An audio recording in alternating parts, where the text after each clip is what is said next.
And right now you guys are at over 250,000 users, right? 250,000. Yeah, it's between 250,000 and 1 million. Yeah. I mean that's a lot for a first year app. So congrats. Appreciate that. Thank you. Thanks. Definitely. So, just in terms of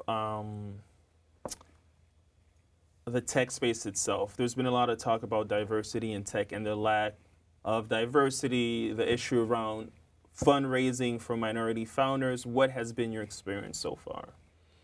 I mean, the statistics, which I'm sure we're all kind of familiar with sitting around this table, less than 1% of VC funded startups have black founders, and then of that who receive funding, less than 1% are all black teams. So for us to have raised, any money, it kind of puts us in a kind of unicorn type. How much money have you guys raised so far? So in angel funding, about 400K. Definitely, that's pretty good because it is rare. I mean, I had another guy who was on the set, and I don't want to mention the name of his company, but he has a lot of users. He's been doing it for a while. I'm pretty sure he hasn't raised as much as you guys have raised, so it is impressive. Yeah.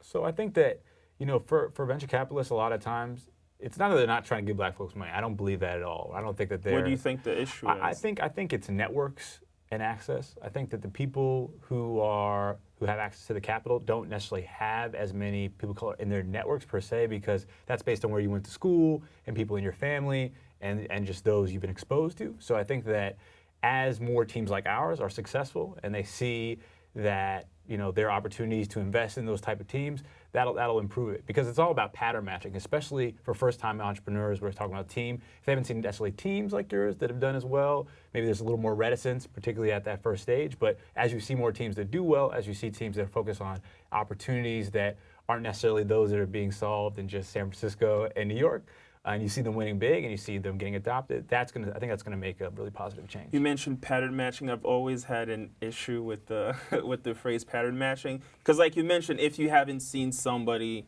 like me before do something great, it doesn't mean that I can't, right? So if you have certain, boxes that you want to check off, obviously you're not going to invest in me, you're going to invest in somebody else, but I potentially have what it takes to build a huge company. Yeah, exactly. I think that the conversation may not actually be a black founder getting, white tremendous money that's given out by white venture capitalists, white-run venture capital firms.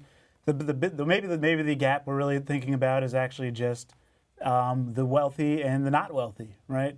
And simply the cyclical nature of wealth in the wealthiest families, wealthiest people and networks of the country, rotating, growing, and then the vast majority of people not participating in that. And so I think that one of the biggest things that people can do, if somebody's not going to give you money, then figure it out on your own. As soon as you start to blame somebody else or credit somebody else for your own failure, then you disempower yourself from being able to determine your own future.